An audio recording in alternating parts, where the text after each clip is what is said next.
Bonsoir à tous, ce sont les enjeux du prochain scrutin communal à Gette qui sont au centre de notre débat ce soir. Gette, commune du nord-ouest de la région qui, comme vous allez le voir sur cette carte d'identité, compte un peu plus de 54 000 habitants répartis sur 5 km², une population qui ne cesse de croître. La commune est dirigée par Claire Van de Vivre, nouvelle bourgmestre depuis un peu plus de 2 ans. Elle est à la tête d'une majorité où l'on retrouve les engagés, Ecolo Groen, l'EMR et l'Open VLD. Le Parti socialiste Vooruit défie la NVA et des indépendants siègent dans l'opposition. Il y a 6 candidats sur notre plateau ce soir. Je vais vous les présenter tout de suite en commençant par vous, Claire Van de Vivre. Vous êtes tête de liste LB Gette et vous faites partie des engagés. À vos côtés, il y a Thomas Nassens. Bonsoir. Vous êtes tête de liste Ecolo Groen. À vos côtés, Sven Gatz. Bonsoir. Vous êtes tête de liste MR VLD. En face de vous, il y a Xavier Van Kouter, bonsoir. Bonsoir. Vous êtes tête de liste PS Vooruit. Jan Busselen, bonsoir. Vous êtes tête de liste PTB. Vous vous présentez pour la première fois dans la commune avec une liste non complète de 21 candidats. Et puis, dernier candidat ce soir, Fouad Haïdar, bonsoir. Bonsoir. Vous êtes tête de liste de la team Fouad Haïdar. Vous aussi, votre liste n'est pas complète et elle compte 23 candidats. Comme ça, nous sommes précis. Alors, c'est un tirage au sort qui a déterminé la première prise de parole. Et c'est vous, Claire Van de Vivre, qui avez tiré le numéro 1. Ma première question va être très simple. Vous devez répondre en 30 secondes maximum. Pourquoi voter pour vous le 13 octobre ? Pourquoi voter pour moi ? C'est voter pour une liste, la liste de la bourgmestre de Gette. On œuvre depuis longtemps pour que cette commune garde l'énergie d'une ville, mais l'esprit d'un village. On a un beau bilan que l'on présente auprès des électeurs et on a encore du pain sur la planche en matière de propreté et d'autres aussi projets en matière de rénovation, d'école, encore une construction d'école. Et donc nous sommes motivés, on a une belle équipe et voilà, on souhaite aller de l'avant et progresser toujours avec les Gettois et les Gettoises. Alors Sven Gatz, même question, pourquoi voter pour vous ? Propreté, mobilité et commerce, c'est-à-dire nous avons fait du bon travail avec la majorité, mais il faut faire mieux. La commune n'est pas assez propre que nous voulions, c'est le moindre qu'on puisse dire. La mobilité, il faut trouver de nouveaux équilibres. Le piéton, oui, le cycliste, oui, mais aussi l'automobiliste doit trouver sa place à Gette. Et le commerce, il est sous pression. Et là, on veut quand même un soutien plus bien pensé au commerce gettois pour le nord-ouest de Bruxelles. Thomas Nassens, c'est à vous, tête de liste Ecolo Groen. Très simplement parce que nous avons un programme cohérent, un programme qui veut avoir un Gette beaucoup plus propre, un Gette où chacun peut se déplacer en toute sécurité, où les transports sont fluides, un endroit où la convivialité peut continuer à s'épanouir à travers l'offre culturelle, l'offre sportive, également avec un renforcement de l'offre commerciale, une offre commerciale plus locale, plus ancrée dans le territoire, variée et diversifiée. Et enfin, surtout, une commune où chacun a accès aux droits auxquels il a droit. Très bien, vous avez répondu en moins de 30 secondes. C'est à vous, Jan Busselen. Je le disais, le PTB se présente pour la première fois à Gette. Pourquoi faut-il voter pour vous ? Je pense parce qu'avec le PTB, on veut venir avec une politique sociale. On veut que tout le monde puisse trouver des logements à des prix abordables, tout le monde puisse bouger en vélo, mais aussi en voiture, peut vivre dans des quartiers propres en toute sécurité, où il y a de la place pour les jeunes, les aînés, les familles, les personnes à mobilité réduite. Alors, une réponse en 22 secondes. Fouad Haïdar, première présentation aussi pour vous sous la liste Team Fouad Haïdar. Pourquoi voter pour vous ? Pour faire tout ce que les collègues d'en face viennent de dire, ce qu'ils n'ont pas fait pendant 6 ans, puisqu'ils viennent avec un programme pour dire qu'il y a problème de sécurité, de propreté, quand on regarde leur programme, et puis pour leur montrer qu'on veut apporter un changement, puisque voter pour les 3 collègues qui sont ici en face, c'est voter la continuité, puisqu'ils ont déjà un préaccord, alors qu'ils savent très bien, si vous regardez simplement sur le site de la commune de Gette, vous allez voir le nombre d'interpellations que les membres de la majorité ont posées comme question sur la sécurité, la propreté, sur le bruit, donc c'est une catastrophe. Et donc je pense que si on veut autre chose, il faut voter pour la team Fouad Haïdar. Vous avez déjà lancé le débat, mais je vais quand même donner la parole à Xavier Van Kouter pour cette première prise de parole. Pourquoi voter pour vous ? Merci. Effectivement, la politique antérieure pratiquée par les trois membres qui sont en face a provoqué beaucoup de remous dans la population, a provoqué beaucoup d'opposition. Et on est vraiment d'avis qu'il faut une autre politique. Il faut une politique plus inclusive, mieux concertée, mieux pensée, qui respecte les droits de chacun, qui respecte le droit de tous les habitants et qui n'oppose pas les habitants. Et pour ça, nous nous présentons avec ma liste comme la seule alternative crédible. Alors, plusieurs candidats l'ont dit, il y a un accord préélectoral entre la liste de la bourgmestre, Écolo Groen, et le MR VLD. Une première question pour vous, Thomas Nassens. Dieu sait qu'au niveau régional, entre vous, le MR et les engagés, ça ne se passe pas pour le mieux, c'est le moins qu'on puisse dire. Que répondez-vous à ceux qui vous diront qu'allez-vous faire dans cette galère à Gette ? Alors, par rapport à Gette, nous sommes très fiers du bilan. En fait, nous sommes très fiers de notre bilan. Nous sommes convaincus que c'est un bilan positif. Quand je croise les Gettois dans la rue, que je discute avec les Gettois, tout le monde se sent bien à Gette. On a encore vu ce matin sur BX1, justement, tous les témoignages qui allaient dans ce sens-là. Tout le monde se réjouit de l'espace qui a été rénové, de la convivialité. C'est dû à notre travail depuis de nombreuses années sur Gette. Pour la suite, nous sommes des responsables et donc nous discutons. Comme dans toutes les communes, les gens discutent parce que gérer une commune, ça demande une certaine responsabilité. Ça ne s'improvise pas le soir des élections autour d'une table dans l'émotion. Nous avons discuté, nous avons pris acte des positions des uns et des autres et nous avons trouvé dans nos partenaires actuels des gens qui étaient encore prêts à accepter de faire avancer ensemble et de faire émerger nos propres priorités également. Et donc le MR et les engagés à Gette, c'est pas le même MR et pas les mêmes engagés qu'à la région? Eh bien, très simplement, le MR et les engagés à Gette sont incarnés par d'autres visages, très clairement. Et sur la commune de Gette, nous sommes sur une commune, évidemment, on parle de côté village, les gens se connaissent. Moi, je connais les personnes qui sont à ma droite et à ma gauche, ce sont des gens avec qui je travaille de manière sereine depuis longtemps. Mes collègues Nathalie Dessoif et Bernard Van Nuffel en sont également ravis. Et donc, il n'y a aucun problème par rapport à l'engagement qui a été pris avec ces personnes-là. Alors, Yann Busselen, nouveau venu au PTB, comment jugez-vous, vous, ce préaccord? Comment le voyez-vous? Là, c'est quand même remarquable parce qu'effectivement, on a les maires, on a les engagés qui attendent de venir avec un programme plus chiffré après le 13 octobre. Et on sait tous qu'il y aura des mesures antisociales et donc ça va avoir un impact sur les travailleurs dans les communes, mais aussi sur les communes. Et donc voilà, je pense qu'Écolo ferme une porte pour des autres majorités et on va voir ce que ça donne. Mais nous, on entend quand même que les gens disent que la commune devient chère pour habiter, donc le précompte immobilier devient plus cher, le loyer devient plus cher, les tarifs de parking. De l'autre côté, les services publics diminuent. Donc, on a eu l'effondrement de plafond dans une école. On a vu qu'il y a des suppressions de poubelles, qu'il y a de l'humidité dans certains logements sociaux. Et donc, c'est quand même un problème. Ça montre qu'il y a une politique qui n'est pas assez sociale à Gette. Oui, alors Sven Gatz, vous êtes un négociateur à la région. J'aimerais bien être un négociateur à la région. Oui, mais enfin, bon, vous êtes partie prenante, en tout cas, d'un dialogue. Oui, Fouad Haïdar, oui, je sais, c'est vous qui, pour l'instant, êtes négociateur à la région, mais vous faites partie, donc, des négociations à la région. Pour préciser, vous êtes un partenaire potentiel de la majorité. Vous avez eu des mots très durs, l'Open VLD, le MR contre Écolo. Alors, qu'est-ce que les écolos de Gette ont de différent? Le niveau local est quand même marqué aussi par les bonnes relations humaines. C'est important. Au niveau régional et au niveau national, c'est le politique qui compte. Au niveau local, c'est quand même aussi les relations humaines. Et là, je pense que Thomas Nassens l'a bien dit, on essaye de trouver nos points communs. On ne les a pas toujours, c'est clair aussi. Mais en même temps, on a quand même trouvé dans cette équipe un certain équilibre. Et oui, je ne suis pas d'accord avec ce qui dit l'opposition. On est transparent sur notre accord. L'électeur a le dernier mot. Ça veut dire, s'il n'y a pas de majorité pour cette majorité, ce sera vous au pouvoir. Je pense bien, je veux bien voir ce que les Gettois en pensent. Mais je veux dire, on met ça sur table. Et les Gettois ont la possibilité ou bien de soutenir la majorité, ou bien de changer les rapports de force au sein de la majorité, ou bien de voter pour l'opposition. Donc, alors, Fouad Haïdar, vous êtes négociateur à la région. Ça prend le plus clair de votre temps. Est-ce que vous avez vraiment le temps de mener campagne à Gette et de vous présenter comme une alternative potentielle? Écoutez, la différence entre beaucoup de mes collègues qui sont peut-être sur autour de la table, c'est que moi, je suis tout le temps sur le terrain. Moi, la campagne elle commence le lendemain 13 octobre, on est reparti pour 6 ans de campagne.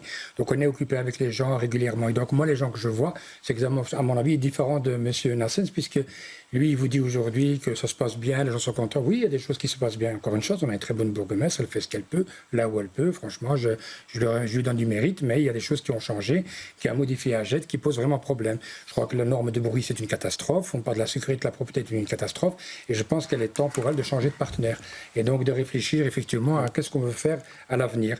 Et aujourd'hui, venir avec un accord avec 6 parties déjà, alors qu'on sait très bien que les gens se plaignent de Gette. On voit très bien qu'il y a vraiment une situation qui est complètement difficile. Il parle de village, mais la Gette n'est plus un village. Ce n'est pas vrai. On a exactement les bruits d'une grande ville, on a le stress d'une grande ville, on a les travaux qui sont interminables, qui sont mal agencés. Donc je pense qu'aujourd'hui, quand on parle avec les Gettois, ils ne disent pas spécialement qu'il y a un problème économique, il est là aussi. Clair, on a aussi de la pauvreté. Mais on voit effectivement que les gens vous disent que la bourgmestre et ses collègues pourraient faire mieux. Et je vous dis, quand je vois le nombre d'interpellations qui sont déposées par les membres de la majorité, pendant 6 ans, vous allez ouvrir des yeux comme ça si vous allez sur leur site. Oui, alors Claire Van de Vivre, pourquoi continuer avec ces partenaires ? D'abord, nous, on ne brime pas nos conseillers communaux et donc ils exercent leurs prérogatives. Donc, je dis le constat, oui, un constat. Ben, c'est la vie démocratique.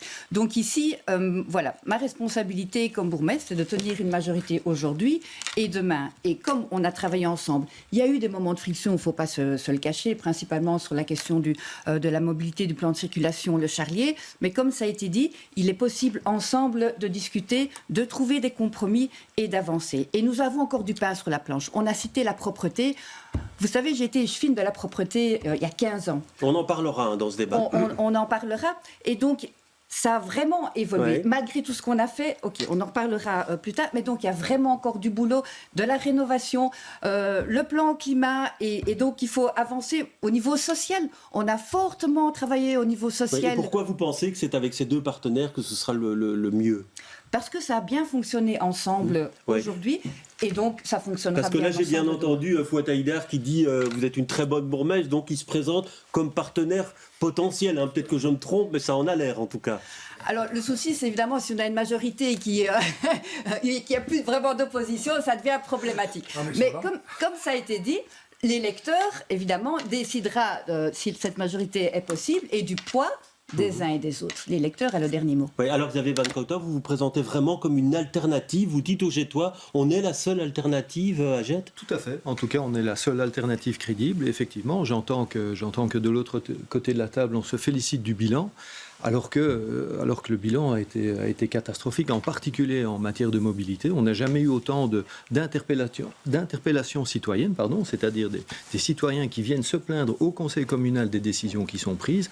En matière de concertation, il y a eu énormément de problématiques dans l'agencement des projets, avec des soulèvements quasiment de citoyens, que ce soit sur le rond-point Amnesty International, que ce soit sur Broustin, des gens qui viennent... La mobilité, on va en parler. Hein, donc, oui, c'est une problématique. Il y a aussi le tram sur l'avenue Théodore, où tous les commerçants sont aux abois et crient au scandale, et je ne parle même pas de la propreté ou de la sécurité.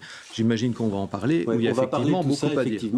On va entamer tout de suite le débat, mais d'abord je vais donner la parole à Rémi Ricois, qui était sur le terrain ce matin. Il nous résume les enjeux à Gette.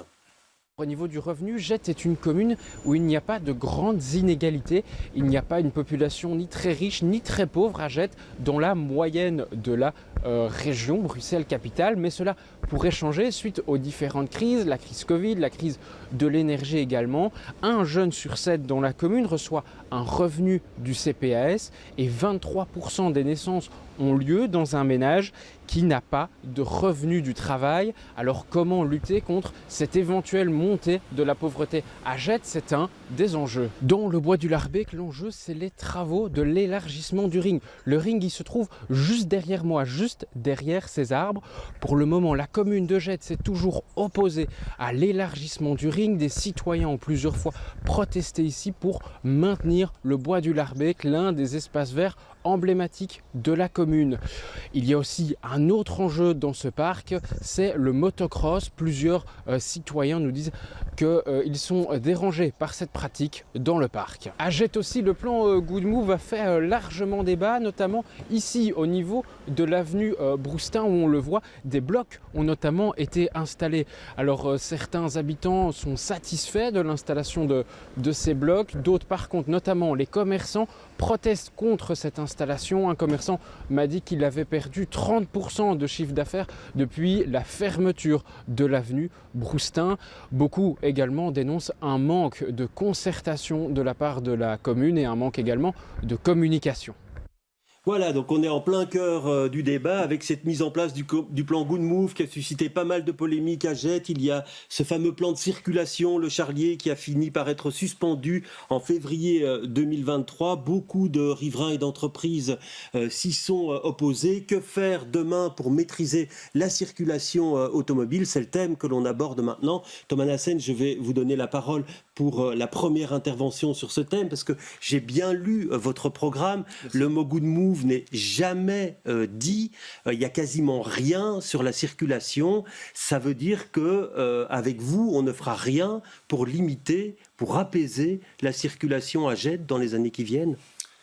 Alors, depuis 6 ans, avec Écolo Groen, avec les échevins verts, entre autres, et avec la majorité, nous avons fait quoi? Nous avons modifié l'espace public, comme nous l'avions déjà fait sous la législature précédente, la place du Miroir, la place Canal-Mercier, où maintenant les Gettois et les Gettoises peuvent d'une part se déplacer en toute sécurité, c'est important, et d'autre part bénéficier justement de cette convivialité, créer justement le terreau fertile à cette convivialité. Mais qu'est-ce qu'on fait à l'avenir Laissez-moi terminer. Donc, nous avons travaillé de cette manière-là, nous avons travaillé à cette sécurité, à améliorer clairement le cadre de vie des uns et des autres, et avec Écolo Groen Gette, nous voulons continuer dans ce sens-là.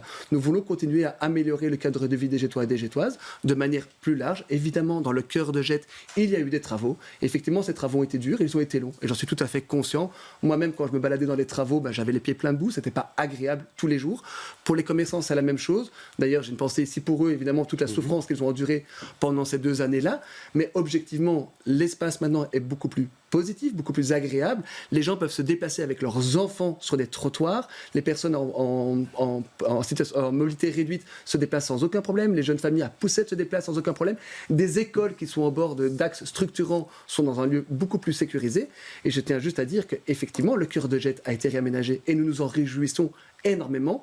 Pour la suite, nous avons évidemment d'autres chantiers en vue. Vous en parlez très peu dans votre programme. Nous avons le réaménagement de la place Van Genuchten qui est devant l'hôpital Bruckmann, qui est un véritable carrefour anxiogène, à la fois pour les voitures, pour les vélos, pour les transports en commun, pour les piétons. Ouais. Et de même dans le quartier Belgical, juste à côté de vos studios. Et donc nous avons encore des projets. Nous avons encore des projets avec la majorité et je n'ai aucun souci sur le fait qu'ils avanceront de manière sereine. Alors Claire Van de Vivereux, vous l'avez dit, il y a eu une opposition dans la majorité par rapport à ce plan Good Move. Quand vous dites dans votre programme, on veut une action climatique ambitieuse et non punitive, quand vous dites oui pour partager l'espace public, stop aux excès et au blocage, c'est une pique dans le camp d'écolo que vous lancez? C'est pas une pique. Il y a eu 3 moments à Gette. On a fait un plan de circulation dans le quartier Notre-Dame de Lourdes avec des marches exploratoires et ça a bien fonctionné. On a ajusté, on a changé un sens unique et on a avancé là. Il y a eu, alors du côté Le Charlier, comme vous l'avez dit, une forte opposition. Là où ça a été cristallisé, c'est qu'après 2 mois et demi, vous souhaitiez continuer à faire les files pendant qu'on faisait les questionnaires auprès de 8000 habitants. On a dit non, on a laissé 2 mois et demi, maintenant on fait pause, on interroge tous les habitants, 8000 habitants, et les résultats, c'était une opposition, un rejet, et donc nous avons retiré ces dispositifs. Il y avait aussi le contrat de maille Deal-Game, où là le bureau d'études proposait, on a 4 axes nord-sud, donc coupés carrément en 2 avec des sens uniques. Et là, on a dit stop. Donc nous, on est pour une mobilité partagée. Ça a été tout à la voiture. Mais quand vous dites stop aux excès ou au blocage, ça veut dire qu'on fait quoi dans les 6 ans qui viennent ? Alors, dans les 6 ans qui viennent, on travaille sur la sécurité pour les usagers faibles. On continue à développer les transports en commun pour permettre à ceux qui utilisent maintenant la voiture d'avoir des alternatives crédibles. Alors, en matière d'apaisement, on a parlé du ring, et donc comme on veut fermer, le gouvernement flamand fermer la sortie d'OML, l'échangeur d'OML, nous devons absolument travailler, et il y a des groupes de travail pour éviter un report de trafic sur Jet, sur l'avenue de l'Exposition. Et donc, c'est sur quoi on travaille très concrètement pour le moment. Ouais, alors Zengat, c'est ce qu'il faut dire stop à Good Move, à Jet dans les années qui viennent, ou il faut continuer à apaiser le trafic? Je vais surtout vous dire ce qu'il ne faut pas faire. Hein. On a eu le cafard de la Square Amnesty International où on a fait le move, le good move, avec les blocs de béton. Et ça, il ne faut plus faire parce que les gens se sont téléguidés par les autorités publiques dans leur propre quartier. Bien, il faut investir, il faut voir, et il y aura peut-être moins de leviers d'investissement, hein, parce que les finances de la commune, aussi bien de la région, sont en bon état. Donc, il faudra bien choisir ce qu'on va faire. Et puis, si on prend certains quartiers ou certaines rues, il faudra faire de véritables travaux publics où les gens voient que c'est une amélioration et pas des rochers ou des blocs de béton. Et si on prend un peu plus de temps et on parle un peu plus aux gens et il y a plus de participation et plus de base chez la population, on peut y arriver. Mais voilà, on a appris de notre désaventure, la mésaventure, pardon, pendant Good Move, que ce n'était pas la bonne méthode. L'objectif, c'est d'améliorer les quartiers, mais de ne pas emmerder les gens. Oui, alors Xavier Van Cauter, vous dites dans votre programme il faut élaborer un plan global de circulation de la commune. Vous feriez quoi, vous, demain, aux affaires, pour que ça se passe bien avec la population ? Alors d'abord, comme vous le dites, il n'y a pas de plan de circulation globale sur la commune. Donc ça, c'est quand même assez étonnant. Il y en a un qui date de plus de 20 ans. Ça veut dire que toutes les décisions qui sont prises ici sont basées sur le sens du vent. On ne sait pas très bien d'où viennent les voitures, savoir si ce sont des Jettois qui sont en transit ou pas. Et donc toutes ces décisions-là sont prises sur aucune base scientifique. Donc, la première chose, c'est faire un plan de circulation. D'autre part, il faut une politique beaucoup plus concertée. C'est la problématique centrale sur le rond-point Amnesty International, c'est qu'il y a une concertation qui n'avait de concertation que le nom. Les gens ont vu arriver sur le rond-point des blocs de béton et se sont rassemblés sur le rond-point pour montrer leur opposition. Et c'est uniquement à ce moment-là que vous avez décidé de faire une enquête sur toute la maille. Ce n'est qu'à ce moment-là que vous avez rétropédaler. Et je salue le courage de ces habitants qui ont montré leur opposition. Et j'entends bien, enfin moi j'entends comme vous, effectivement, qu'aucun des partis qui a déjà signé un accord n'ose évoquer les travaux. D'abord, il y a le passé. Je pense qu'ils doivent tous assumer, quelles qu'ils soient, les décisions qui étaient prises. Ce sont des décisions qui sont prises de manière collégiale. Je remarque aussi que sur le rond-point Amnesty International, au moment où le collège a fait du rétropédalage, on a eu droit à un communiqué de presse de la section locale d'écolo qui dit « mais c'est pas ça qu'il fallait faire ». C'est en rompant toute collégialité. Et je vois aujourd'hui qu'ils disent en chœur que tout va bien. Il faut vraiment beaucoup plus de concertation, beaucoup plus de participation citoyenne. Il faut entendre les citoyens. Regardez ce qui se passe sur Théodore. Il y a eu la même chose. Il y a une opposition tant des habitants que des commerçants et on n'en tient pas compte. Oui, alors Thomas Nassens, par rapport à ce que disait M. Van Cauter, pas de plan de circulation globale, on va dans le sens du vent, dit-il. Votre réponse par rapport à ça ? Alors, je vais d'abord répondre à la chose, mais en fait, on assume complètement. On vient d'ailleurs de le dire tous les trois. On assume complètement ce qui a été mis en place globalement sur la précédente législature. Donc ça, c'est une première réponse. Pour la suite, en termes d'aménagement, etc., nous sommes fiers, en fait, de ce bilan. Vous parlez évidemment du rond-point Amnesty qui a cristallisé. On peut y revenir plus en profondeur par la suite. Mais ce qui est important quand on regarde un bilan... Oui, est-ce qu'Écolo a dû faire un rétropédalage quand on discute avec des partenaires... Attendez, laissez-moi terminer. Quand on discute avec des partenaires, on regarde un bilan global. Et moi, l'avenue Théodore, la rue Théodore, j'en suis extrêmement fier. Et la place du Miroir, j'en suis extrêmement fier. Ils étaient également là à s'opposer sur ces réaménagements. Eh bien, écoutez, franchement, moi, je suis ravi quand, justement, le PS fait des photos sur la place du Miroir. Ils sont fiers maintenant. Ben oui, on leur a rendu service. On a rendu service à tous les Jettois. Pour le reste, par rapport à Amnesty, parce que vous voulez que j'y revienne, effectivement, nous avions eu un désaccord au sein de la majorité. Nous en avons discuté. Monsieur Van Cauter vient d'y faire allusion. Il a tout à fait raison. Mais nous allons quand même avancer sur cet endroit-là de manière concertée dans la majorité pour avoir une vision commune. Mais nous n'avons nous assumons totalement tout ce qui a été On fait. vous a bien compris. Alors Fouad Haïdar, qu'est-ce qu'il faut faire en matière de circulation? Est-ce que vous voulez, comme le PS, refaire un plan global qui analyse toute la situation dans la commune? Tout à fait, il faut réévaluer, ça c'est clair et net. Et je pense que M. Nassen ne s'arrête pas de répéter qu'il y a des places qui ont été mises en place, et c'est magnifique qu'on ait ça. Nous, on parle de la mobilité. On parle du fait qu'effectivement, il y a des voitures qui sont complètement à l'arrêt. Et que l'image globale qu'on donne de ce village, c'est plutôt la ville d'une grande ville embouteillée. On n'a jamais eu autant de circulation dans notre commune. On doit partout attendre.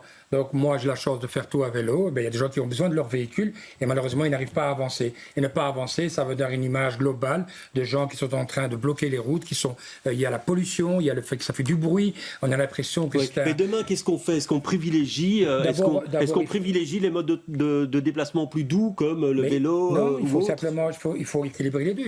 Chacun doit trouver sa place. Il y a des gens qui ont besoin de leur véhicule et qui doivent circuler simplement venir imposer comme ça des blocs de béton comme ça du jour au lendemain sans concertation. Et puis tout d'un coup on se dit ah non mais peut-être on aurait dû faire un truc beaucoup plus large, pose un vrai problème. Je pense qu'Écolo l'a fait comme dans les autres communes, est venu avec un forcing en se disant voilà nous avons gagné à la région, nous avons gagné avec une espèce de vague verte et ils se sont dit on va surpasser les gens et on va décider pour eux parce qu'ils ne savent pas ce qu'ils doivent faire. Il faut arrêter avec ça.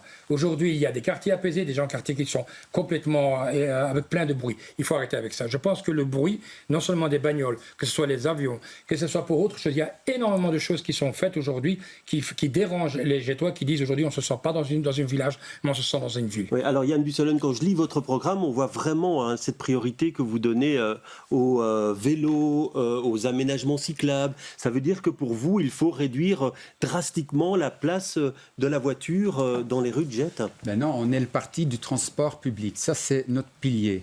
Donc, juste pour réagir sur ce qui a été dit, en fait, je suis content d'entendre que la majorité avoue qu'en fait, ils ont inverser les étapes à prendre. Donc, au lieu de d'abord consulter les gens, on a fait des aménagements sur la place Amnesty et puis on a dû rétro-pédaler. Donc, il faut d'abord consulter toutes les couches des quartiers. Ça, c'est important. C'est vraiment une leçon à prendre. Deuxième chose, c'est on a la rue Théodore et là, effectivement, on voit qu'il y a plein de problèmes. Il y a une pression au niveau du parking. On va en parler dans un instant. Oui, et donc, très concrètement, ce qu'on peut faire pour les commerçants, pour les habitants là, c'est de coopérer avec le Deleuze Théodore, avec le parking en dessous de la place Miroir et voir en sorte qu'eux, ils ont une tarification pas chère pour que leurs clients puissent se garer dans ces Alors, Zengat, on a fait les choses à l'envers, comme le dit le PTB, en matière d'aménagement. Vous l'avouez aujourd'hui, vous le dites. J'ai parlé du Square Amnesty International avec le rocher et le bloc de béton, mais on a aussi fait de bonnes choses. Donc, on a aussi fait de bons travaux, de bons changements. Par exemple, la place du Miroir est plutôt bien appréciée par les gens. Bon, maintenant, il faut voir comment se met ces réaménagements de la rue Léon Théodore dans son entièreté. Mais on a en général, on a fait ce qu'il fallait. Naturellement, nous ne sommes pas sans faute. On n'est pas parfait, d'ailleurs, vous non plus, on le sait très bien, mais enfin, c'est autre chose. Mais seulement avec le Square Amnesty International, là, on a vu qu'on a les droits dans le mur. Et là, on a tous appris des leçons. Et donc, si on fait des choses, on doit le faire mieux. Alors, Terre Van de Vivereux, rapidement. Oui, je voudrais quand même préciser qu'il y a eu un bureau d'études, il y a eu de la consultation. C'était en période Covid, donc ça n'a pas été optimal. On a fait un test, et je le rappelais toujours, c'est un test, et il faut laisser le temps de faire vivre un peu ce test. Là, le point qui a été de friction, c'est que nous voulions lever les tests après 2 mois et demi, et que nos partenaires voulaient continuer ce test. Mais on voyait effectivement qu'il y avait une forte opposition, ce qui a été confirmé auprès de notre enquête, et je pense que c'est à Bruxelles la seule commune qui a fait ça, auprès de 8000 personnes. Et là, effectivement, on s'est rendu compte qu'il y avait un rejet, il y a une forte participation à cette enquête. Et donc, il faut proposer des choses. Et puis après, on doit se concerter avant, pendant et après. Et c'est ce qu'on a fait. Alors, on va parler du chantier du tram, rue Léon Théodore, qui a eu des conséquences, on l'a déjà dit, sur l'attractivité des commerces. Certains commerçants disent qu'ils n'ont pas retrouvé leur chiffre d'affaires d'avant-travaux. Certains se plaignent aussi de la disparition des places de parking. Écoutez les Gétois à ce sujet. On tue le commerce parce que les gens ne peuvent plus livrer comment voulez-vous qu'ils livrent quand le tram passe et qu'ils ne peuvent pas se stationner? Donc, en gros, je trouve que ce n'est pas un progrès vraiment. Donc, je suis d'accord, il ne fallait pas un parking tout le temps ici. Maintenant, pensez-vous que des gens qui vont faire certaines courses ont toujours envie de payer un parking en dessous pour majorer le prix de leur pain ou de n'importe quoi? Mais ça a des conséquences terribles au quotidien. Et ça, on en avait parlé. On avait dit qu'on était d'accord de réduire le stationnement. On est conscient des enjeux écologiques. Mais là, la réponse a été 100% de suppression. Avec moi qui habite au milieu, des possibilités de parking ici ou derrière la gare. Au quotidien, c'est pas possible.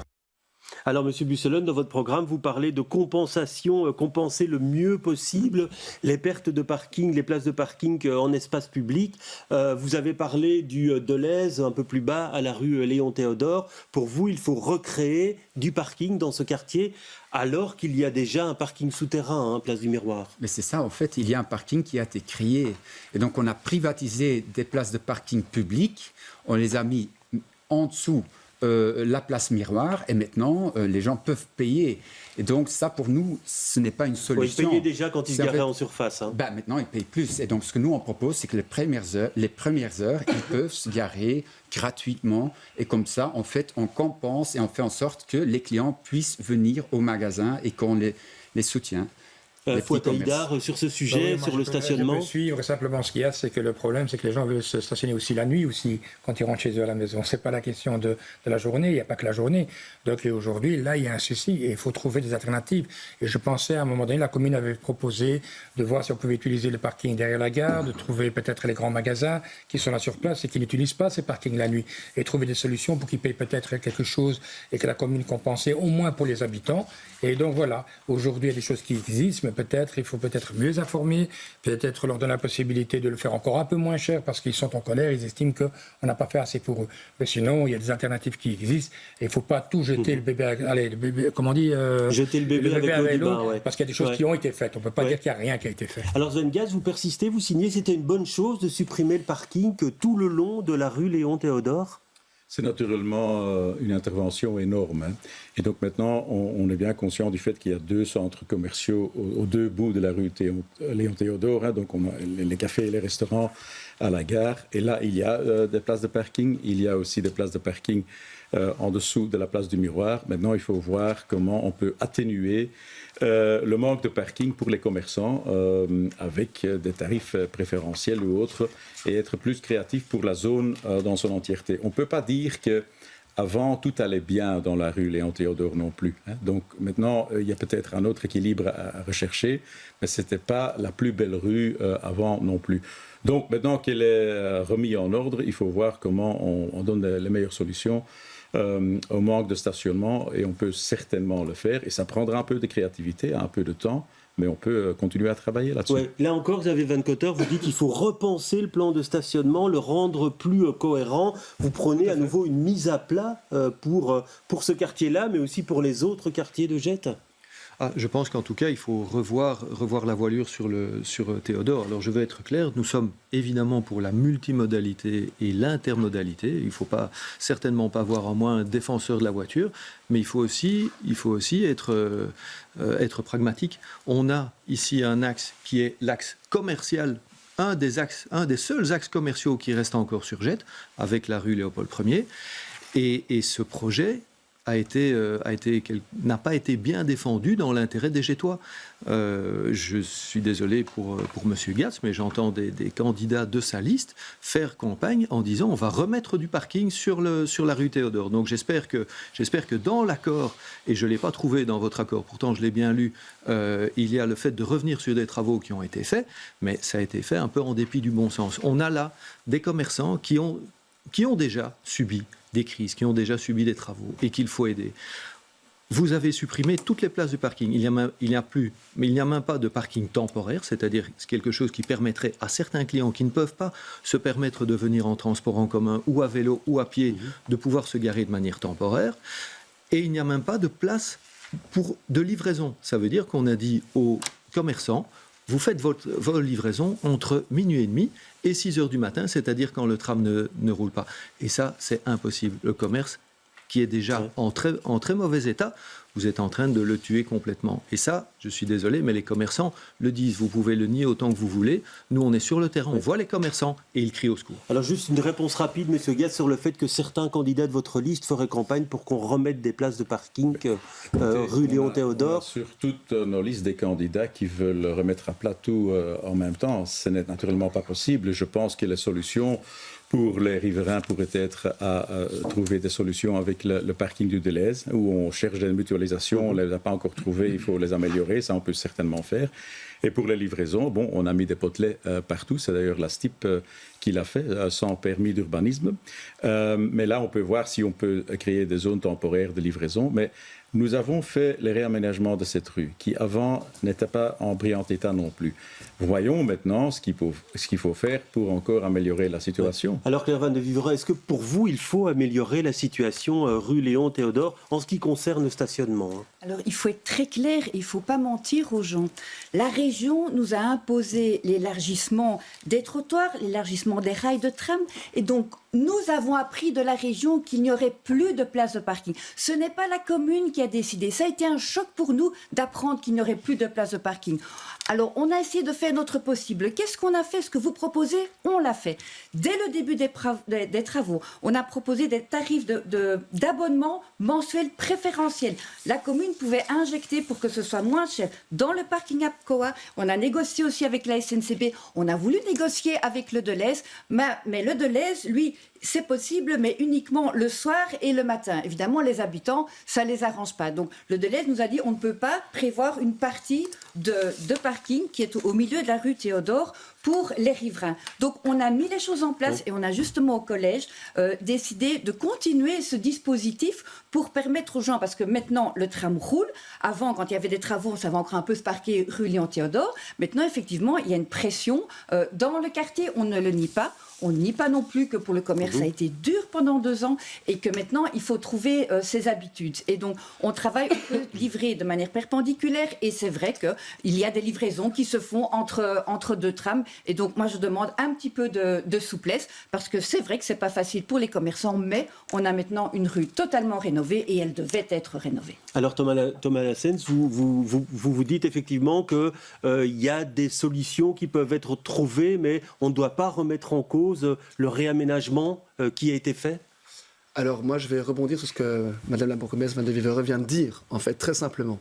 Première chose, on a fluidifié et augmenté les transports en commun dans tout le site, dans tout Théodore. Donc ça c'est une première chose. Donc en fait on permet aussi aux gens qui n'ont pas les moyens de se payer une voiture, de prendre les transports en commun. Ça c'est une chose. Au cimetière de Gette, c'est 1000 trams par jour. 1000 trams par jour désormais qui passent. Alors moi évidemment, les personnes en face de moi veulent plus de transports en commun, mais il ne faut surtout rien bouger. Donc ici, ce qu'on a fait, c'est que nous avons géré. Nous sommes des gestionnaires, nous avons modifié les rails de tram, parce qu'il fallait plus de dessertes en termes de transports en commun, ce qui empêche également des vibrations pour les façades, pour les gens qui y habitent. Et ensuite, nous avons rénové également tous les l'égout, qui n'avaient pas été rénovés depuis 50 ans. C'est aussi une manière de gérer. Le jour où il y avait un effondrement de chaussée, tout le monde aurait crié à la non-gestion. Bref, une fois qu'on rénove un espace public, une rue en région de Bruxelles-Capitale, vous savez, on doit répondre aux lois. On doit répondre aux lois et personne n'est au-dessus des lois. Personne ici est au-dessus des lois, j'espère bien que c'est clair pour tout le monde, je l'espère. La loi, c'est le règlement régional d'urbanisme qui impose une largeur de trottoir, comme vient de le dire Madame Van de Vivereux, d'1,50 m. Et je tiens juste à rappeler que ce règlement régional d'urbanisme qui permet justement aux personnes en mobilité réduite de se déplacer, aux familles de marcher, etc., ce règlement régional d'urbanisme, il a été mis en place par le Parti socialiste et nous nous sommes ravis en 2006. Et je tiens juste à dire ici également que ce règlement régional d'urbanisme, il a été voté par M. Haïdar au Parlement en 2006. Ah oui, je suis d'accord. Et donc, ce que je veux dire par là, c'est qu'à un moment, dire... Non, mais je réponds là. Non, si, je suis en train de répondre. Je suis très bien en train de répondre. S'il vous plaît, je donnerai la parole à M. Van Cotter. On doit maintenir du parking alors que la loi impose une largeur de trottoir. Ça crée de la confusion. Et ça, je ne suis pas d'accord. Et par rapport au parking, nous avons mis à l'accessibilité des Gétois et des Gétoises 180 places de parking au parking SNCB. Ouais. Juste une question, Fouad Haïdar, ce qu'on pourrait vous dire, c'est que la critique est facile, mais que vous auriez peut-être dû faire la même chose. Ah non, on aurait pu faire la même chose, ça c'est une autre histoire. Sauf qu'il y a, c'est qu'on peut demander dérogation. C'est ça le débat aujourd'hui. C'est de voir si on pouvait placer des places de parking supplémentaires. Je pense que la question n'est pas de savoir, c'est que même la bourgmestre dit, j'étais choqué, je reçois un texte et on me dit, voilà, c'est comme ça, il n'y a plus de place de parking possible. Ce qu'on demande aujourd'hui, c'est de trouver des alternatives. Et donc trouver une belle rue, c'est très bien, mais aujourd'hui, les alternatives ne sont pas suffisantes. Et donc les jeunes veulent trouver des places de parking. On donne des propositions, on dit de négocier avec le délai, avec les autres parkings qui existent à gauche et à droite, notamment derrière le parking, derrière la gare. Donc on donne des alternatives. Il faut changer les choses, les améliorer, les rendre plus jolies. Il n'y a personne qui a dit qu'il ne fallait pas avoir de tram. Le tram, il est là, il garde sa fluidité, qu'ils étaient avant ou après. Et il y a 1000 trams qui passent par jour, ben c'est très bien, on est très content. Mais on dit aujourd'hui qu'il faut créer des places de parking. Comment vous auriez créer fait des places de parking supplémentaires. En tout cas, pas pour mais je ne sais pas où exactement. Moi non plus. Donc il faut les voir, mais il faut les voir les rues adjacentes. On pouvait regarder pour les rues adjacentes. Vous avez mis des bacs de vélo, oui, mais là il y a eu.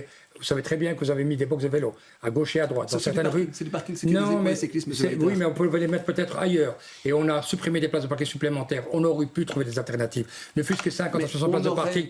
Mais vous ne l'avez pas fait. Et vous avez, ce qui est fait est fait. Mais aujourd'hui, on doit trouver une solution. Et donc dire aujourd'hui qu'on vote un règlement d'urbanisme, mais encore une chance qu'on vote ça. Mais à partir de là, il y a des dérogations possibles. Et les dérogations, c'est de faire possibilité de trouver des alternatives pour les habitants. Et ça, vous ne l'avez pas fait malheureusement. Alors, monsieur Van Cotter, quand on dit quand on entend la majorité qui dit il y a des règlements à suivre et donc on ne peut pas y déroger. Et donc, il y a des dérogations possibles et c'est le rôle d'une bourgmestre de défendre les intérêts de sa commune.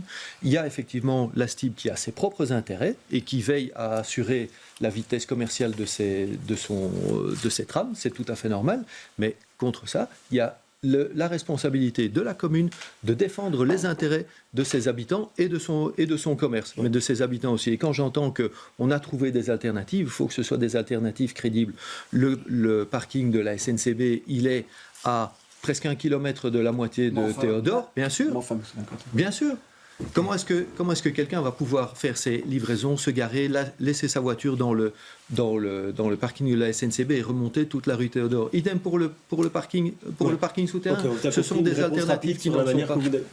On vous accuse de ne pas avoir défendu les intérêts de la commune, Madame de Vivre. Mon prédécesseur et moi-même, on a suivi ce dossier depuis le début et je peux vous dire que la région, on n'aurait pas eu de permis d'urbanisme si on n'avait pas élargi les trottoirs 1,80 m et maintenant avec Good Move, 2 mètres, les amis, 2 mètres. Et ça, c'est pas nous qui l'avons voté. Ouais, alors Yann Busselen, encore un mot là-dessus, puisque vous êtes en retard sur le temps de parole. Je pense que la mobilité change drastiquement et donc le transport public est un pilier très important. Et donc là, je trouve aussi que la commune doit plus taper sur la table de la SNCB et de la STIB. Donc les guichets de la gare, ils ont été fermés. C'est un service public qui a été réduit. Le Noctis, la ligne Noctis a été supprimée. Donc nous, on veut de nouveau une ligne Noctis à Jette. La ligne de Scarbeck jusqu'à Jette, la SNCB a été supprimée. Donc on voit que là, c'est un travail de lobbying que peut mener la commune. C'est pas vraiment dans ses compétences. C'est les intérêts des habitants de Jette. Et là, je trouve qu'il manque une certaine force, une certaine motivation pour taper sur la table de la SNCB et de la STIB. Alors que c'est leurs collègues qui sont à la région aussi. Ouais. En plus. Alors, si vous le voulez bien, on va passer à l'autre sujet maintenant. Un autre sujet qui fâche, c'est celui de la propreté. Peut mieux faire dans ce domaine. C'est l'avis des Jettois que nous avons rencontrés. On va les entendre tout de suite. Les gens déposent un peu de tout comme ça. Et bon, ça attire quand même les rats, parce qu'il y a des gens qui voient des rats passer. Oui, surtout à l'avenue, là, de Smedener, il y a des gens qui voient des rats passer, donc... Regardez autour de vous, hein, mais je pense que c'est un problème où les politiciens ils doivent prendre leurs responsabilités et pas tout le temps démontrer l'Europe pour ça. C'est devant leur porte, c'est leur électorat qu'il faut protéger.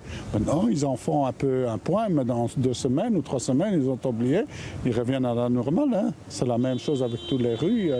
Naturellement, je comprends, il y a un entretien, il n'y a pas toujours budget, il faut être raisonnable, mais quand même, il faut suivre les choses d'une manière un peu plus globale, non ? Alors, suivre les choses de manière plus globale, Yann Busselen, je vous donne à nouveau la parole puisque vous êtes en retard sur le temps de parole. Quand je lis votre programme, vous parlez une poubelle sur chaque coin de rue. On en a supprimé certaines à Gette. Il faut les remettre, selon vous? Évidemment, et c'est quand même remarquable qu'on a dit on va supprimer des poubelles publiques pour diminuer les déchets et donc diminuer les problèmes de déchets dans les rues. Et on constate que l'inverse se produit. Et donc, évidemment, il faut mettre plus de poubelles publiques.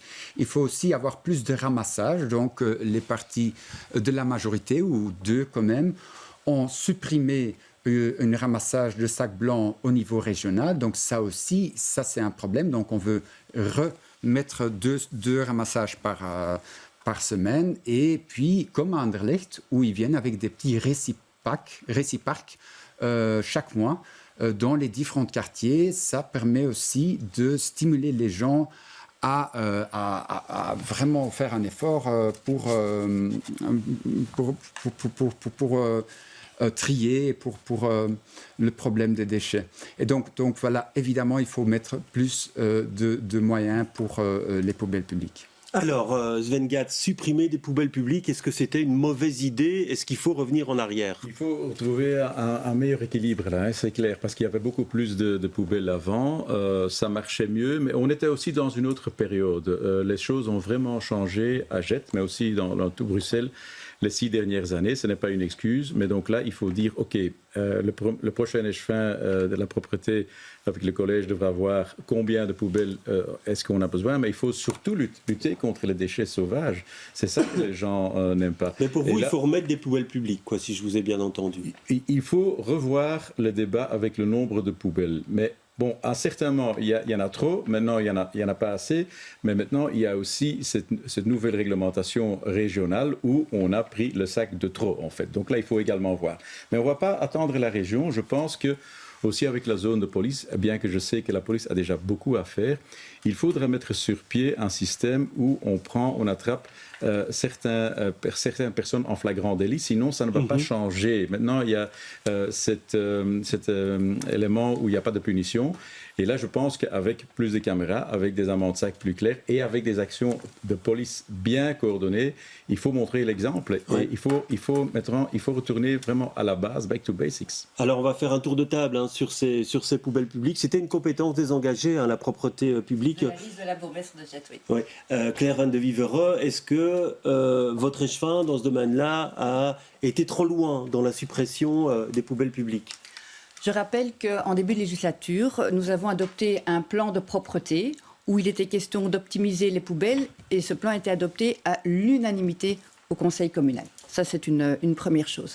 Qu'est-ce qu'on a fait avec les poubelles? On a regardé où se trouvaient les poubelles. Il y avait des endroits, il y avait 4 poubelles les unes à côté des autres, dans des quartiers résidentiels. Par contre, la place Astrid, qui est régionale, il n'y en avait pas assez. Nous en avons placé sur la place Astrid. Donc, on a essayé de voir l'ensemble de Gette.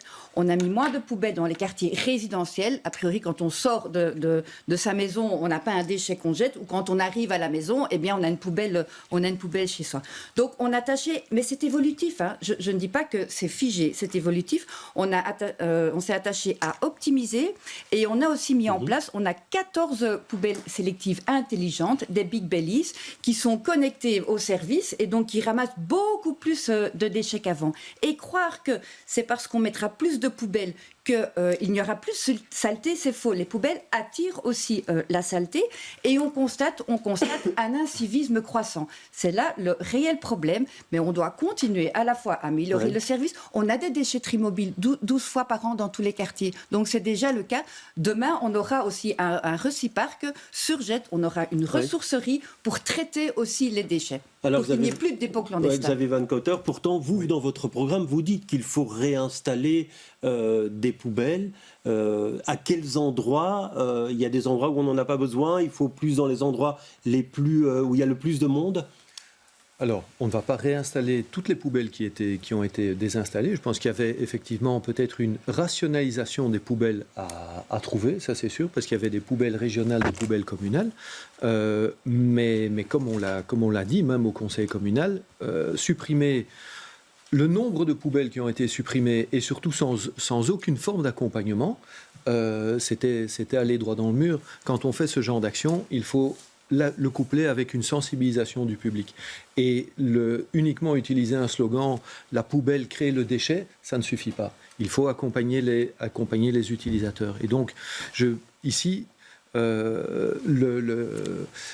il faut certainement revoir le nombre de poubelles sur le territoire et les avoir aux endroits critiques. Je pense qu'il faut revoir les endroits critiques. Le sentiment de saleté de la rue, il est aussi accentué par le défaut d'entretien de la voirie. Je suis désolé, mais quand on voit l'état des voiries, notamment quand on voit les bases des arbres qui sont laissées en friche sous le prétexte de verduriser la commune, ça ne fonctionne pas. Les bases des arbres servent de déchetterie, servent aux déchets clandestins. On voit des nids à rats qui s'installent là, et ça donne vraiment une impression de saleté. Et je vais quand même dire un mot sur le recyclage, parce que c'est quelque chose qu'on avait proposé qui est dans notre programme. Je pense que c'est très important. Il faut certainement augmenter la cadence ou le rythme des recyparcs portables. Et alors, je pense aussi, et ça on l'a constaté en se baladant, en tout cas en étant sur le terrain jet, c'est qu'un certain nombre de personnes qui ne sont pas dans une situation légale sur la commune, ne pouvant pas faire appel à ces déchetteries, sont contraints d'une manière ou d'une autre de déposer ces déchets. Et donc là, je pense qu'il faut voir avec la région pour élargir peut-être les conditions pour avoir accès à ces déchetteries. Ouais. Fouad Haïdar, quand je lis votre programme, je vois surtout l'accent que vous mettez sur le renforcement de la répression des comportements inciviques. Oui, parce qu'il faut rester réaliste. Hein. On aime notre commune, on y habite, c'est quand même agréable. Il y a des problèmes et il faut les améliorer.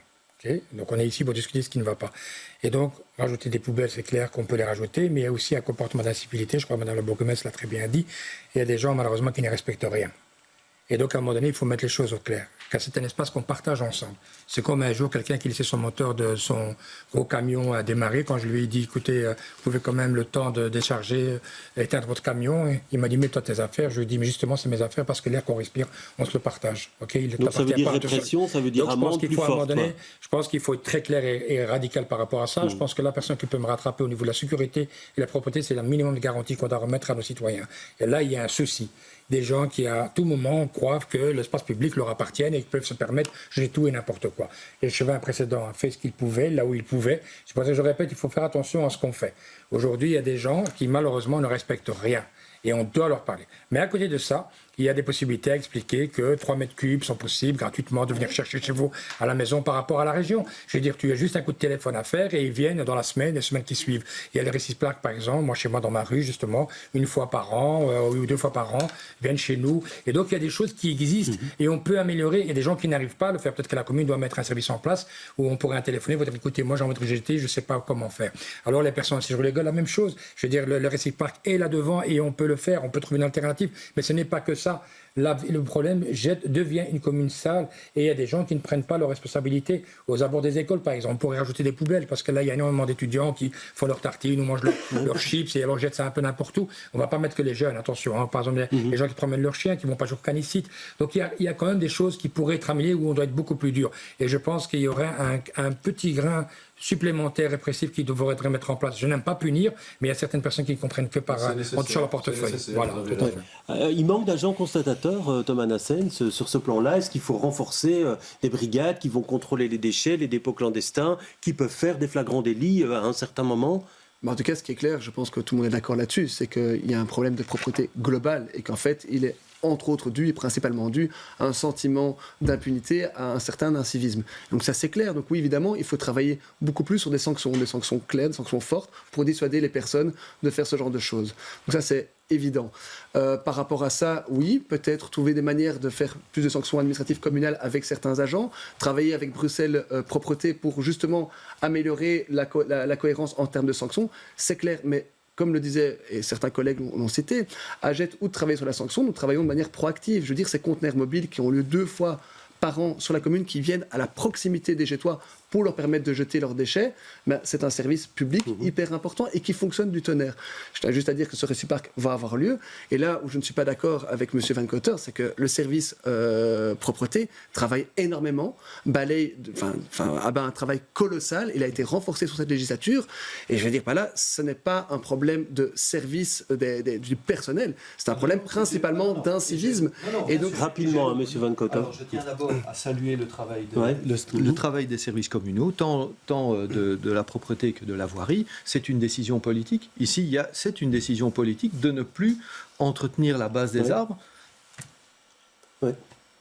Donc responsabilité politique, je vous ai bien compris. Dans le sentiment de saleté de la commune, on a l'impression que la voirie, à ce niveau-là, n'est plus entretenue. Rapidement, parce que vous êtes un peu en avance sur le temps de parole, et je donnerai aussi la parole à M. Busselen, qui est très en retard. D'accord. Donc responsabilité politique, Mme Van de Liverode. De la propreté, et donc il y a 15 ans, en fait, il y avait une personne qui, quelques heures semaine, faisait de la sensibilisation et mettait des amendes. Maintenant, on est à 3 agents constatateurs, sanctionnateurs qui tournent H24 sur la commune. On va encore augmenter ça. On a 2 caméras mobiles dans le budget. On va tâcher d'en mettre encore plus parce qu'effectivement, maintenant, c'est tolérance zéro. Et comme vous, j'en ai marre de cette incivilité. Et donc, on va continuer à avancer. Il y a la sensibilisation, on sensibilise dans toutes les écoles, mais il y a aussi cette répression. Effectivement, il faut vraiment maintenant aller encore plus fort. Ouais, alors, Yann Busselen, on peut lire aussi dans votre programme que vous demandez des référents propreté joignables pour les habitants. Ça permettrait de faire quoi en plus, ça ? Justement, parce que pas tout le monde sait qu'il faut prendre le téléphone puis appeler un tel numéro pour qu'on vienne chercher les déchets. Donc là, déjà, des Recypark mobiles puissent aider. Maintenant, on en a 2 par an. Nous, on veut des Recypark tous les mobiles, tous les mois. Mais aussi des référents qui peuvent aider des gens à savoir comment ils doivent trier, où ils doivent être pour leurs déchets.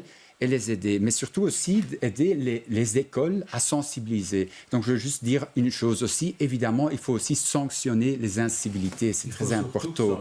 Parce que sensibiliser, c'est bien, mais il faut vraiment plus sanctionner. Et donc je viens de dire qu'il faut sanctionner les incivilités. Alors vous dites aussi qu'il faut la présence d'agents de propreté en soirée et les week-ends, il n'y en a pas assez à Jette, vous pensez ?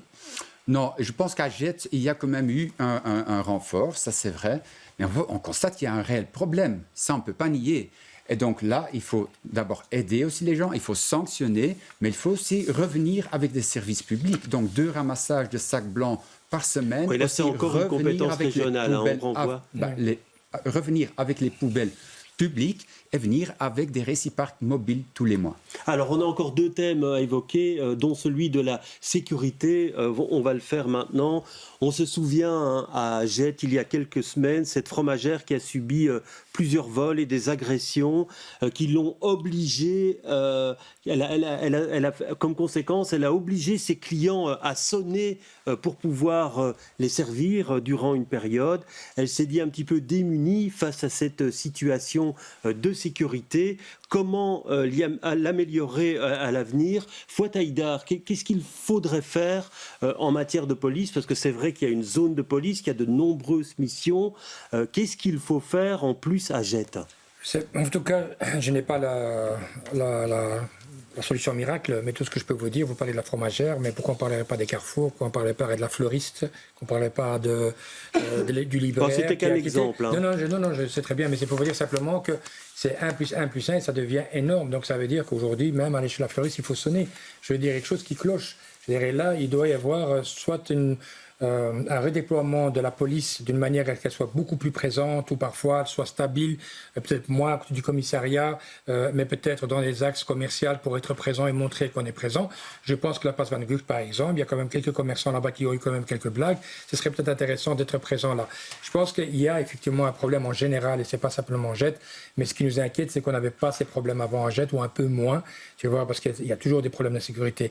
Ce qu'il y a, c'est qu'aujourd'hui, on a l'impression que ça devient quelque chose de récurrent Et donc les gens pensent qu'ils peuvent encore trouver des sous chez la libraire et chez les petits commerçants qui se trouvent là. Un peu moins peut-être sur la place du Miroir parce qu'il faudra quand même prendre des risques plus supplémentaires. Mais tous ces commerçants qui sont un peu isolés, ils ont l'impression d'être un petit peu abandonnés. Et surtout, ils ont l'impression qu'on est entre deux zones de police, puisque Bruckmann, c'est la zone Mille-Bruxelles, et donc c'est une autre zone de police. Et la Cégette, et apparemment, il y a une espèce de croisement qui ne fonctionne pas très bien. Et je pense qu'il pourrait y avoir une meilleure coordination entre les deux. Alors Yann Busselen, vous parlez de valoriser des agents de quartier. Vous dites aussi qu'il faudrait recruter des agents de quartier parmi les habitants qui connaissent la réalité locale du quartier. Alors certains vous diront facile à dire, mais beaucoup plus difficile à faire. Je constate d'abord qu'en fait la police locale n'a pas les moyens pour pouvoir faire face aux problèmes. Donc ça c'est une chose. Et pourquoi ?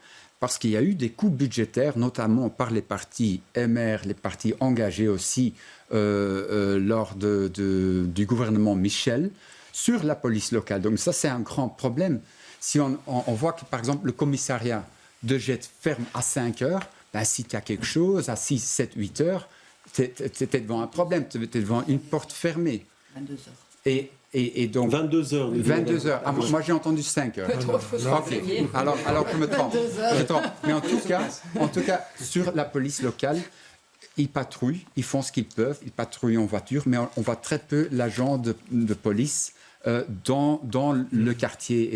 Et ce que eux ils me disent, c'est qu'en fait, on a beaucoup de charges administratives, on n'a pas les moyens pour être vraiment réellement dans les quartiers, afin de connaître les quartiers, afin de pouvoir garantir cette sécurité. Oui, alors vous parlez aussi d'agents de quartier référents. Les agents de quartier existent déjà. Selon vous, ils n'ont pas la possibilité aujourd'hui de faire le boulot comme ils devraient le faire. Parce qu'ils ne sont pas assez, parce qu'ils n'ont pas les moyens. Et donc c'est justement là qu'on doit renforcer la police locale pour permettre d'avoir une On vous renvoie souvent à ça, hein, Sven Gatz, aux économies des années passées au fédéral, en fait, où le MR et le VLD avaient une responsabilité. Avec les économies qui ont été faites, les effectifs ne sont pas remplis dans aucune zone de police à Bruxelles, ça on sait. Hein, et donc il faut pouvoir trouver les agents de police pour venir sur le terrain. Ça c'est une chose, ça c'est pas évident. Mais ce qu'on pourrait faire, c'est quand même regarder une certaine réorganisation.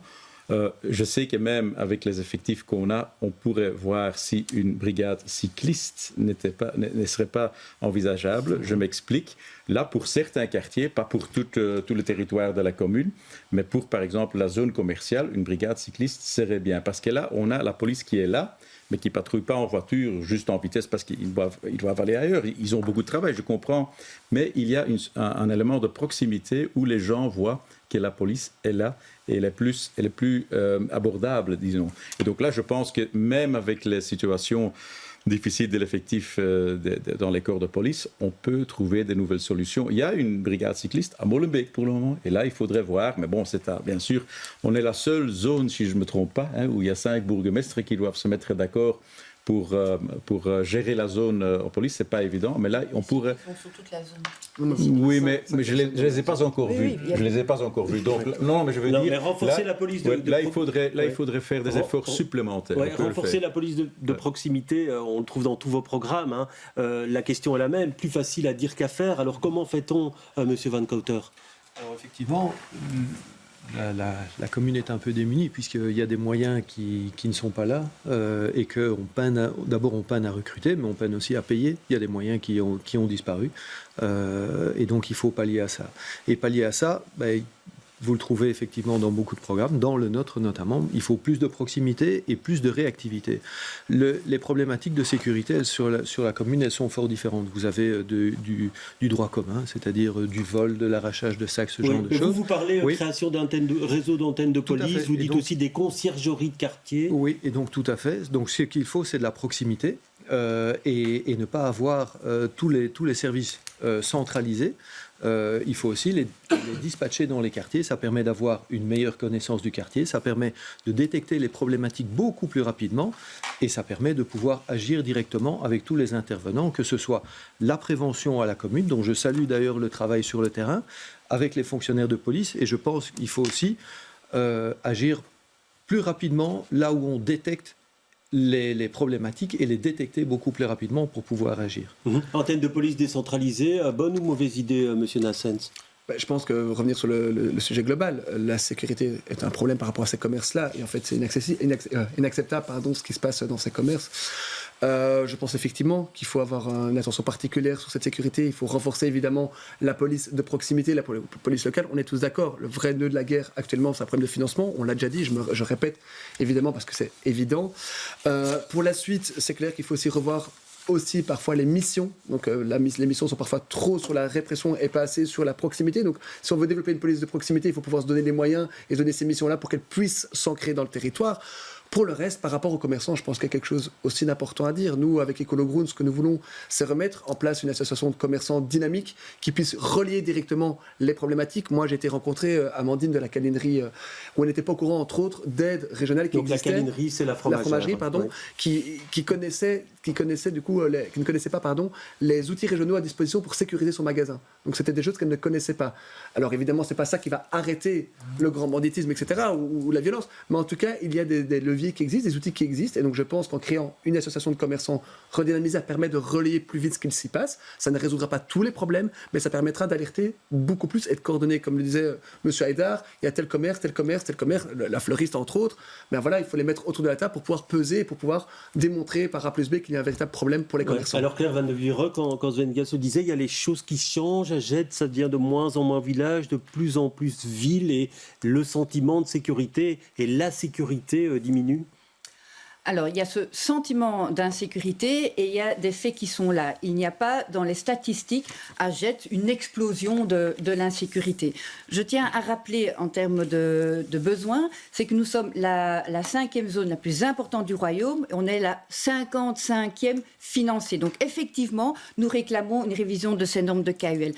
Donc KUL, c'est la norme qui fixe le nombre d'agents en fonction... Et le financement. Et le financement en fonction de la population. Voilà, et donc la proximité, elle est effectivement essentielle. Et donc quand on dit qu'on veut une zone globale sur Bruxelles, les commerçants, les citoyens, ils viennent chez la bourgmestre, ils viennent chez le commissaire de police. Et je salue la proximité que nous avons à Gette. Alors par rapport aux commerçants, nous les avons invités pour de la technoprévention, c'est aussi important. Nous les avons invités aussi par rapport à Bruxelles, toutes les aides, tout ce qui est possible de faire. Et donc c'est essentiel, c'est d'aller vers les citoyens, d'aller vers les commerçants.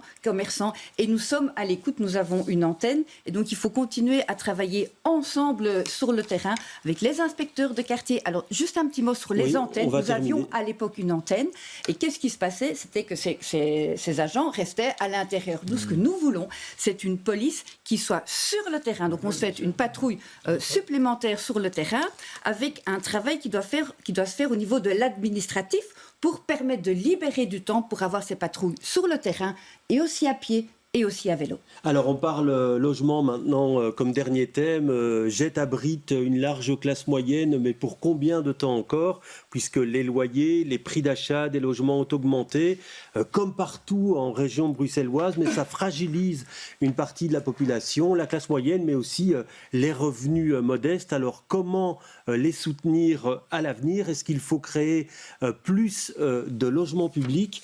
Je voudrais vous poser la question à vous, Monsieur Gatz, pour commencer, parce que dans votre programme, vous dites que la commune doit s'en tenir à ses fonctions régaliennes et qu'il faudrait déléguer la gestion des logements communaux auprès d'opérateurs publics ou privés spécialisés. Ça veut dire, selon vous, que la commune n'a pas besoin d'un patrimoine de logements communaux? La commune peut jouer un rôle sur chaque terrain. Mais il faut se redresser sur les tâches essentielles. Et on a parlé de propreté et sécurité, de mobilité, et je pense que c'est ça que les citoyens gettois recherchent pour le moment.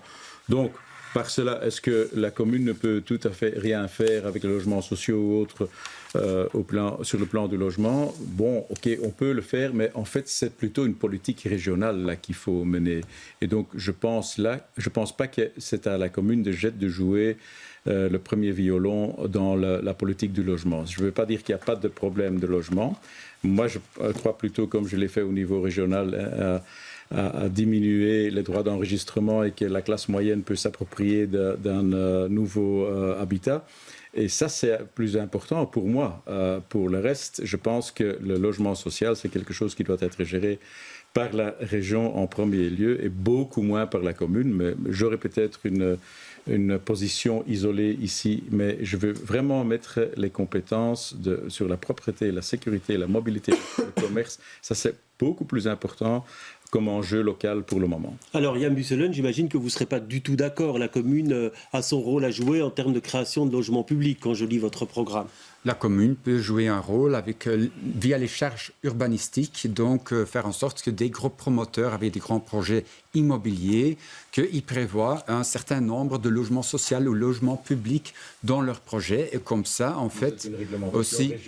Oui, mais est-ce que la commune, par exemple, doit renforcer son patrimoine pour pratiquer des prix moyens ou des prix à finalité sociale? Oui, évidemment, parce qu'on voit que les loyers et les prix d'achat augmentent et augmentent. Et donc, si on n'a pas un part public qui pèse sur les prix, ça va continuer. Et donc, oui, la commune et aussi la région doit peser sur ce problème avec des logements publics. Oui. Alors, Madame Van de Vivere, que peut la commune pour finalement permettre à ses habitants qui n'ont pas des bourses très bien garnies de se loger parce que les prix explosent à Gênes comme partout ailleurs?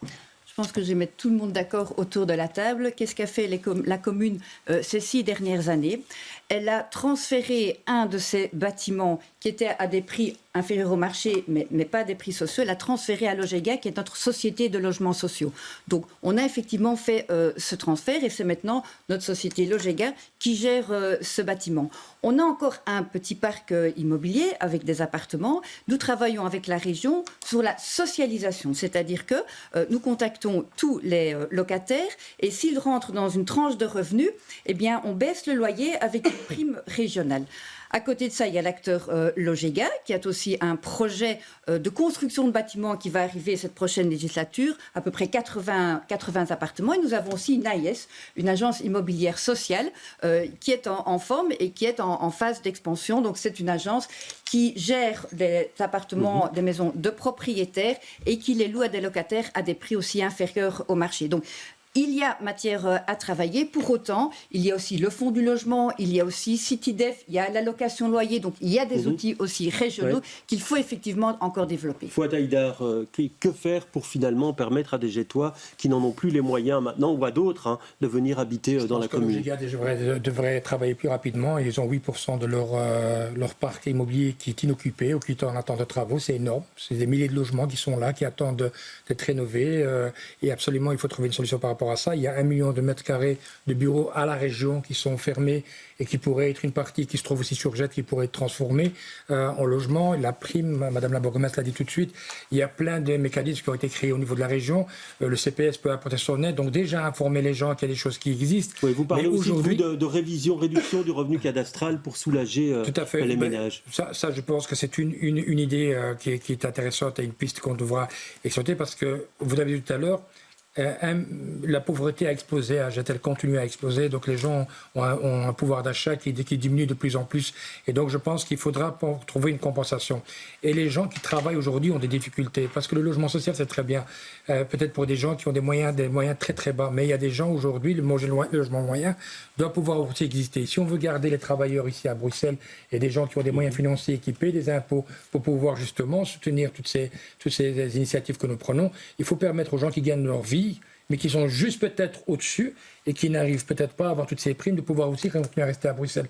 Et donc, avoir un patrimoine sur la commune qui permettrait de garder ces gens, ce serait très bien. Mais qu'on fasse déjà avec ce qu'on a. On a 15 000 logements inoccupés à Bruxelles, 1 million de mètres cubes de bureaux, et surtout que les gens ne soient pas au courant qu'il y a des primes.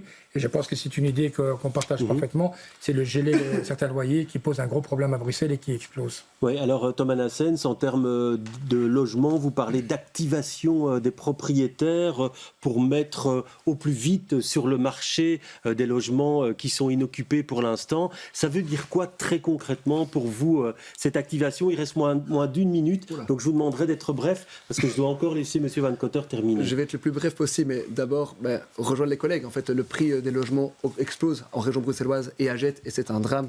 Et il faut lutter contre ces spéculations immobilières, c'est injuste, en fait, très simplement. Par rapport à la proposition que nous faisons, c'est très simple. Il y a des bâtiments vides, il y a des bâtiments à l'abandon, il y a des bâtiments qui devraient payer des taxes pour être beaucoup plus activés, pour permettre justement de donner du logement accessible à un plus grand nombre, pour casser également cette spéculation financière. Et donc là, nous demandons que le service urbanisme, que l'urbanisme à Gênes soit plus proactif pour permettre justement d'aller à la chasse à ces logements, ces bâtiments négligés et à l'abandon.